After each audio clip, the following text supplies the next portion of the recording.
It's the return of Archibald London to my channel, and if you don't know who Archibald London is, they were part of the white sneaker series, and they have a really unique approach to designing a sneaker. They elicited the help of a fashion forum called Style Forum to design their ultimate sneaker. They launched it, was great. They had me cut one in half on the channel, but I saw a few issues, 2 or 3 issues that I had and the Style Forum had that I wish they would have fixed. And so to their credit, they reached back out and said, we've got version 2 out. We think it fixes all the problems you had, and we think it's a killer sneaker, and it's around the same price as the first version. So I was like, yeah, let's cut it in half and see what's what. So we're gonna cut it in half and see what's what.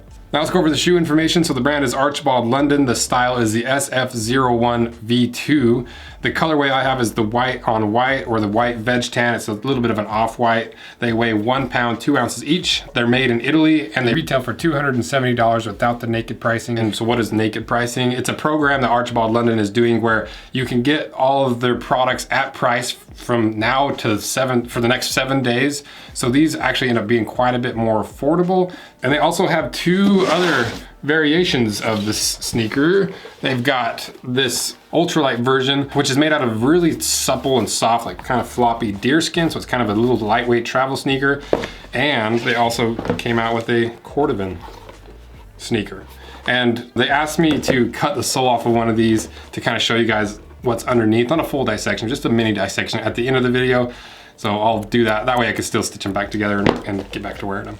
So if you're interested in any 3 of these models, the white veg tan, the ultralight, or the Cordovan, I'll put links in the description so you can check them all out. So the 3 issues that myself and the Style Forum found was, the first one was that they claimed it was a veg tan, but it was actually a chrome tan, and it wasn't even their fault. The tannery just didn't tell them the full truth of what type of leather it is. The next one was the floor bed, so or the footbed or the insole, depending on how you describe it. It was made out of fiberboard, and it's fine. It's par for the course for a $200-ish shoe, but leather's just better in pretty much every way. And the third one was tongue gate. So tongue gate was the issue where they didn't leave enough room on the side of the tongue near where it connects to the toe of the shoe, so that if you had a wider foot and you flex it just the right way, there was a little teeny gap that opened up. So let's go over the information we can gather about these shoes and see if we can answer some of those questions, and we'll cut them in half and see what's inside of them.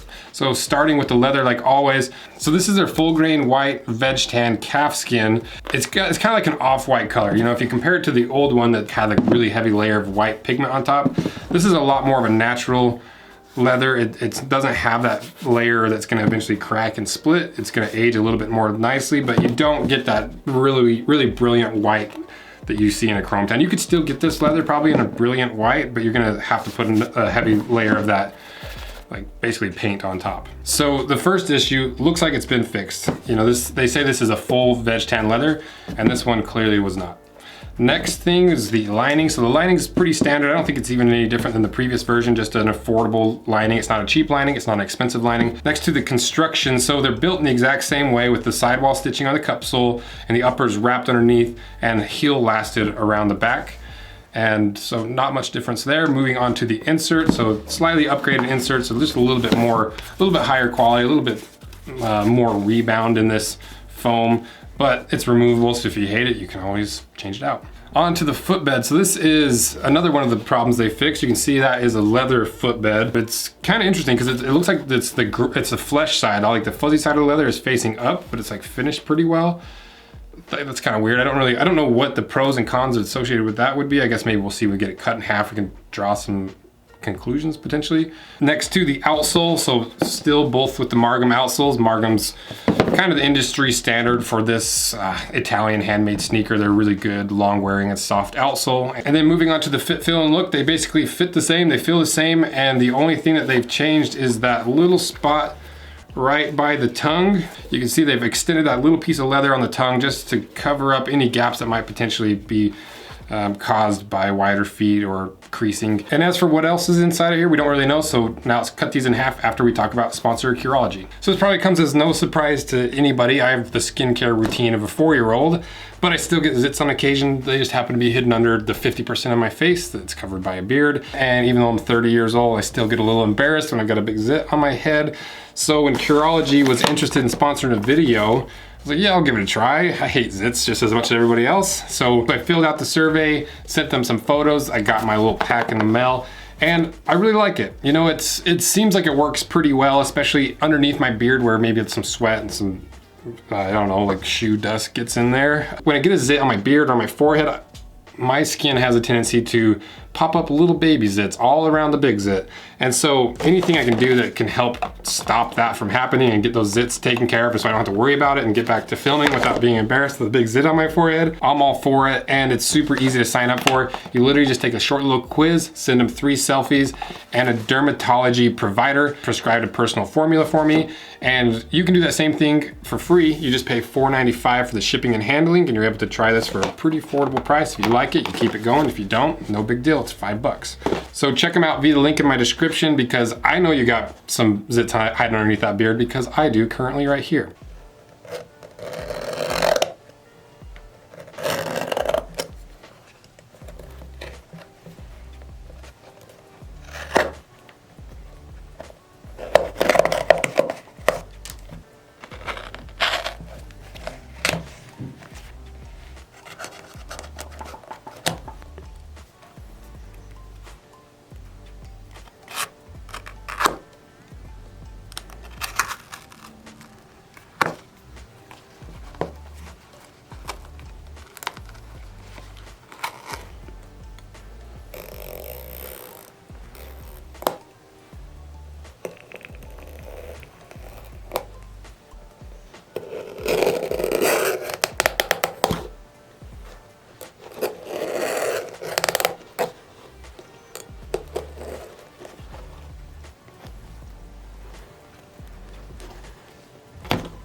All right, I got it cut in half. Let's see what's inside.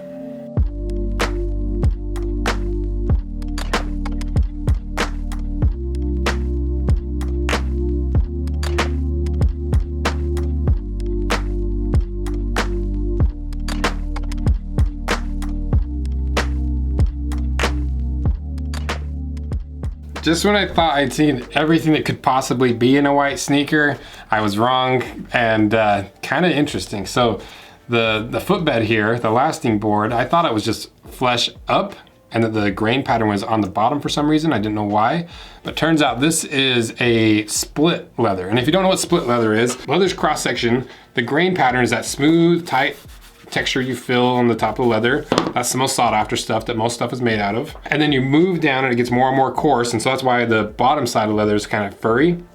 Well, at the tannery, when they are processing leather, it comes in pretty thick, and so they basically put it on a big flat bandsaw that cuts the leather in half, and the top side is processed with this type of leather that you see on the upper. But they don't just throw away that bottom cross section, because it can be used as a cheaper suede or as filling, or in this case, as an alternative to a fiber board. And so this is a split leather. So it comes from that portion down here. It's not as high quality, it's not as durable, but it's an interesting compromise between fiberboard and like full grain leather insole, like in these Cordovan ones. So is it gonna be as durable as a full grain lasting board or a footbed? No, but I'm still willing to bet it's better than fiberboard, because fiberboard, or I could probably do this on screen. If you bend it a ton of times over and over, you see it's starting to separate and kind of just, it's basically just paper. So it kind of separates a little bit. Versus the split leather, it still has all those fibers intertwined, and like it still has that leathery structure. I'm willing to bet it's more durable than fiberboard. So it's kind of an ingenious way of keeping the price of this down, but still upgrading that footbed to a leather footbed. So now let's quickly go through the layers and identify what they are, starting with the outsole, working our way up. So we've got that classic Margam outsole. Above that, we've got the compressed cardboard that helps thicken up that area near the heel where all these cells are, so that as you step, it evenly compresses these cells so you don't get high spots and low spots and get a weird checkered pattern on the inside of this footbed. Moving up to the footbed, it's that split vegetable tan leather footbed, which I've never seen before. The thickness of it, right around 2 millimeters, so decently thick. Moving up, the same lining leathers last time, and then the upper leather we talked about earlier. So pros and cons. Pros, it's a veg tan leather. It's a pro to me because I love veg tan. It's maybe not as durable as a chrome tan, but if taken care of well, it'll last just as long, and I think it looks much better for much longer, and it doesn't crack as much as common projects or even their V1 because it doesn't have that thick layer of paint on top. And the other big pro of this shoe to me is the leather footbed. It's not perfect, but it's a lot better than what it, where's the older, better than what it used to be. And then overall, this is just an affordable Italian-made minimalist sneaker. And these guys are cool enough, smart enough, crazy enough to do that naked pricing so that you don't have to pay quite as much for these. If you order them within the next 7 days, you can get these for under 200 bucks, which is pretty crazy. So now let's go to the cons. The cons of the shoe are kind of a product of the pricing of the shoe, that they're trying to get to a certain price point, because everything that I could point out as a con could be upgraded, but you'd also be increasing the price, and there becomes a point of diminishing return. For every $100 you put into a shoe, you're not getting maybe $100 worth out of that shoe. So I think this shoe is more balanced towards getting it to an affordable price, but maintaining the quality as much as they can. So the things that could be upgraded is the compressed leather counter. It could be a full grain leather. The footbed could be a full grain leather. It could have more leather instead of the cardboard for underneath the heel. If you're gonna wanna get really nitpicky, they could improve the quality of the lining leather, but it's fine. It's still a grain leather, and it's gonna serve its purpose just fine. So the real question is, are those concessions in quality worth it to you to bring that price down to an affordable price? Because there's other shoes out there that have these problems fixed, but they're twice, 3 times the price. So it's one of those things where you have to weigh internally, where is my point of diminishing return on quality versus price? And that's why I love doing these videos, because I just show you guys the information, try to give it a little bit of context, and you use that information to decide what you want to do with it.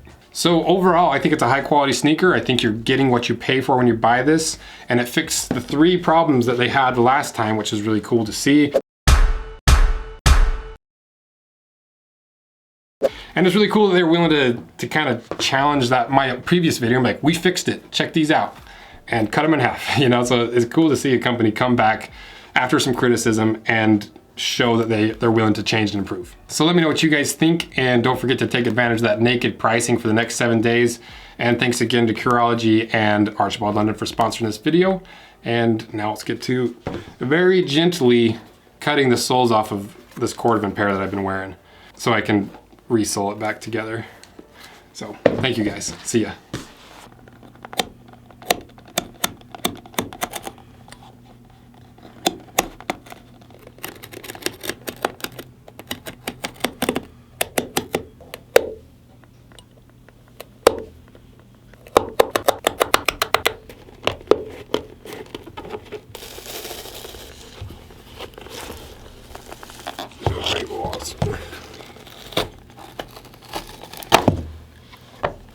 It's kind of built like a classic Goodyear welted shoe.